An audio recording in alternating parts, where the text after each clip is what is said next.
Okay, I really don't really know how to do this because I haven't done this on my phone. Hi, my name is Jeff, and sorry that I've got the sunglasses on. It's just my eyes have been real sensitive to the light lately. Maybe closing the sunroof will help. Let me see. That's a little bit better. I'll try to do this. Hi. So my name is Jeff. I am responding to Kristan Hawkins' latest video about dealing with the abolitionist movement for abortion. Because I think that it needs to be talked about. So my name, well, I've already said my name, so why am I continuing on that? Whatever. Kristan Hawkins, she is a pro-life advocate, and they have the motto "Abolish abortion in our lifetime." Okay, there is another organization called Abolitionists Rising. That is for total abolition of abortion, and period, and that's what they're advocating for. Okay, you can look them up and whatever, and you can watch the videos, and I'll post them and whatever.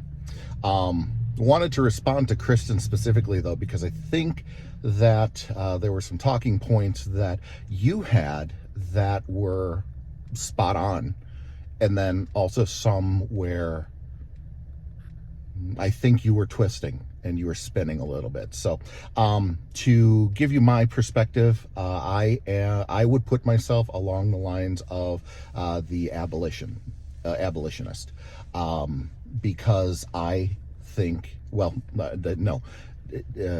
the baby inside a woman is a baby at the moment of conception. I don't think we disagree with that. I think that if somebody pulls out that baby and kills it, then there needs to be responsibility for all of that, including accountability for the mom. Now, the pro-life movement would say, no, the moms are being deceived and whatever, and so there needs to be there needs to be allowance for that. Okay, and I think that's where that's really where the divide comes from. So first of all, I want to back up a little bit because of the drama lately, and because of the how charged this issue can be. Those that are on the abolitionist side had gotten quite vitriolic and really kind of threatened you. And I really want to say this very, very specifically. That's abhorrent.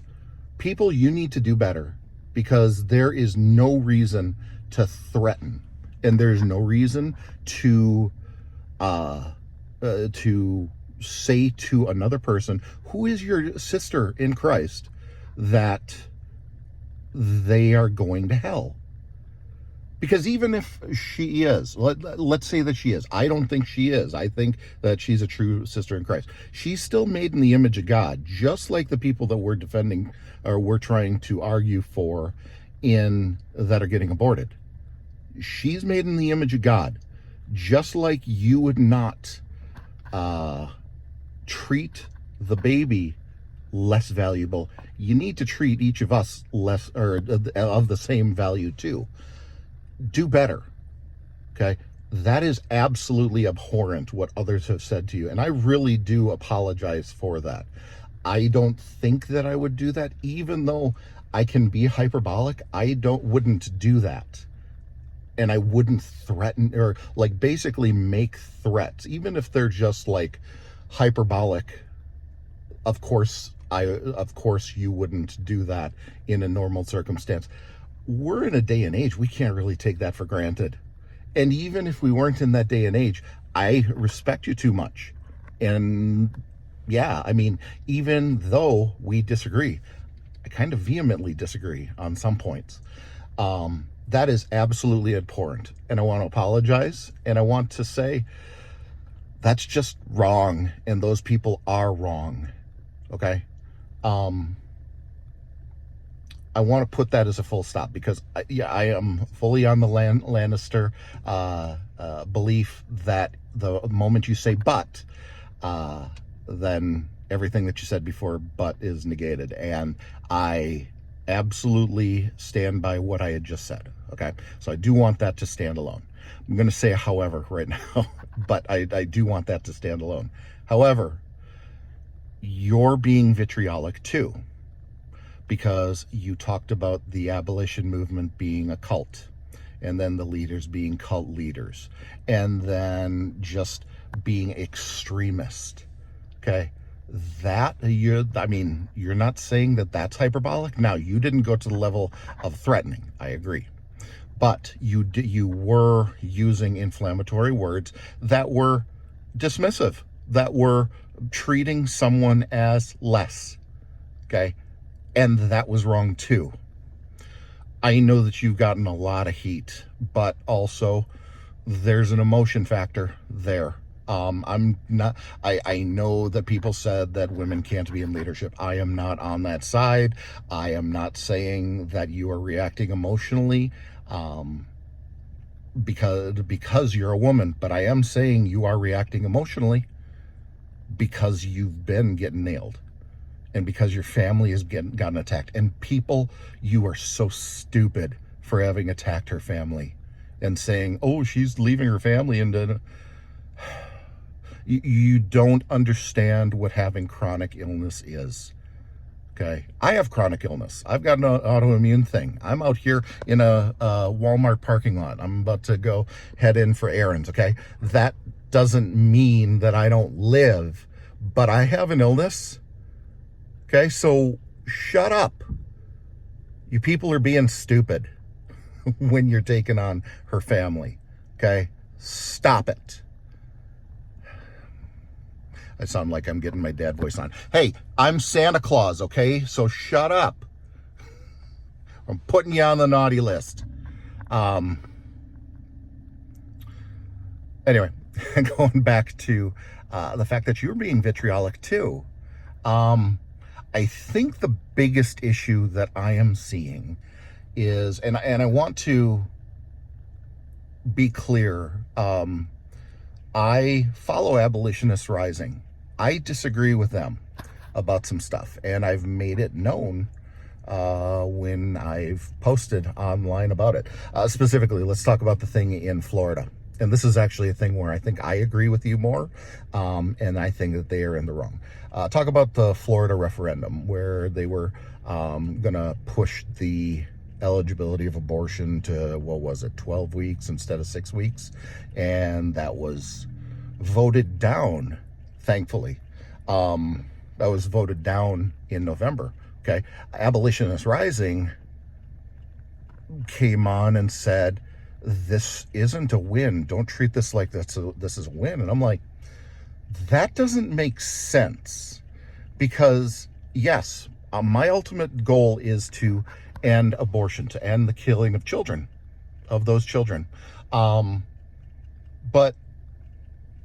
why would I slam something that moves the football down the field just a little bit more?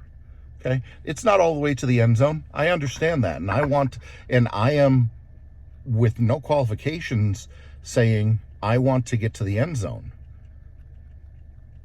But why am I gonna have a problem with getting another first down? You know? Now, I can understand what they're saying, because the ultimate goal is complete and absolute abolition, and it needs to happen, and you need to keep pushing for that. Okay, I'm actually that's where I agree with them, because if you, like, at any point give the idea that that the complete abolition of abortion is like removed off the table and not a talking point, then it becomes not a talking point. I'm not talking about this generation. I'm talking about my kids, my grandkids. Like, if you're not talking about it, if you're not saying this is evil, this needs to end, and pushing toward that, then our kids and grandkids are gonna push less and a little bit less and a little bit less, and that's just going to be a problem. And that is, I mean, it's a slippery slope, which I'm not a big fan of using, but it is something where just you feel passionate about it. Great. The next generation, they may feel passionate about your passion, but there's no guarantee that they're going to be passionate about the same thing. And then the generation next is going to be, well, I'm passionate in general for this thing, but they can't identify with your passion. You know what I mean? So, like, that's where the push and pull is of abolition versus pro-life. Now, I do think that pro-life has gotten things wrong. The pro-life movement. Like, when, what was it? The one in Louisiana, where the Speaker of the House calls in and says, yeah, we can't support this, after saying that they were going to support it the whole time. Okay, so that bait and switch sucked, and there needs to be responsibility for that. Okay, any kind of equal life or equal justice, equal value for life, for all life, including kids in the womb, actively saying you don't want to pass this, and you do not want that for legislation, like that, the fact that you're not even putting it on the table is wrong. And I understand you're being pragmatic, but pragmatic has a tendency to chip away and soften the ultimate truth. And so I'm never going to say that, oh, that's good enough. I'm not even saying that's not this is the next step. No, the absolute ending of terminating kids needs to end. If this gets passed, great, that's a step. But that wasn't what I was saying. I am saying you need to get all the way to the end, and I'm going to keep pushing for the end. That's what Wilberforce said. Okay, he argued for the abolition of abortion, even though other people got in and said, well, let's do these medium steps. They're basically being Walter White, and I'm Mike Ehrmantraut. Okay, I'm not a half measure guy. It's full measure. It needs to be full measure, because if you don't full measure, then you continue to have kids killed. And not only kids killed, but kids killed in and the people that killed them not being responsible. And that's where it gets to the biggest point of difference, because at this point you do have states that have banned medical abortions. Okay, but however, pills that can end up killing your kids are still legal in all 50 states, can be delivered in all 50 states. And if a mom orders the pill and takes it, having had no other conversations with anybody, whose fault is that? Because nobody talks to her. So you can't say absolutely that the mom isn't responsible. So having at least the legal process to say that moms are responsible is on the table. At least that's where I'm standing. You're saying that that there's no way that would pass. Okay, but still, there's okay, fine. You don't want to say that moms should be prosecuted in that case. Okay, well then you're saying that it's okay for yes, you're saying that it's wrong, but you're still allowing for them to kill their kids. That's where the big difference is. Want to say one more thing about one thing that I've noticed, and I try to be kind of a third party and kind of look at the overall thing. You said don't engage with people. I think you're the problem with the engagement, because they're trying to engage and you're shutting them down. You're canceling them. You're canceling abolition, or the abolitionists. Okay? I understand they're not going to give an inch. Okay? I mean, in your belief system, I would like to think that you wouldn't give an inch to, even though there's a pragmatic way that you're going about it. Okay? That needs to be discussed. But you won't do it. And so when you said, don't engage with them, don't debate with them, well, okay, so you're actually causing the problem that's creating the vitriol. Okay, because they try to engage. And if you look at some other debates that Russell Hunter has done, like, he's not being unreasonable. He's just disagreeing. Now, he takes it to the next step where he says, you're doing bad. That's where I have a problem. And it's like you said toward the end of your video, where, like, for the what is it, in the 60s, and with the for the life of me, anyway, Martin Luther King and stuff, you said that a bunch of different groups worked, and they kind of often worked, like, their methods kind of conflicted with each other sometimes. Well, what do you think happened when they conflicted? Do you think they just went, well, no, we're not going to, we're not going to talk to those guys? Or did they find a way to be able to make it work? Or to at least go, okay, I mean, I don't agree with your methods. I think your methods are extreme. I think you're so extreme that I can't get behind them. But at least I understand. And like you said, Abby Johnson called you and said, okay, I don't agree with you, but let me understand your perspective. Like, have you done that with an abolitionist? With Russell Hunter? If not, then you're the problem. I understand the vitriol, or the threats, and that is abhorrent, and I hope that I've made that clear. But if you're then shutting down, you're the problem. Anyway, I just was listening to the video, and I went, this deserves a response. A response from somebody that's not part of any group. I'm just a guy that's trying to do the right thing. And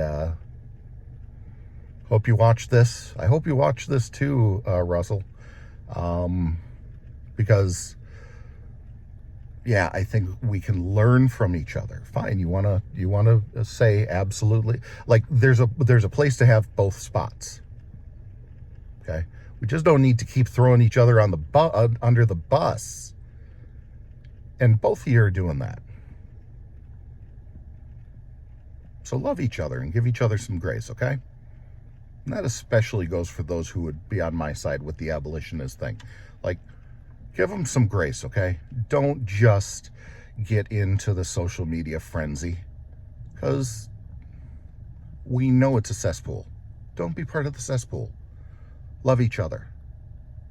And don't be dumb. And make God look good. Okay, bye.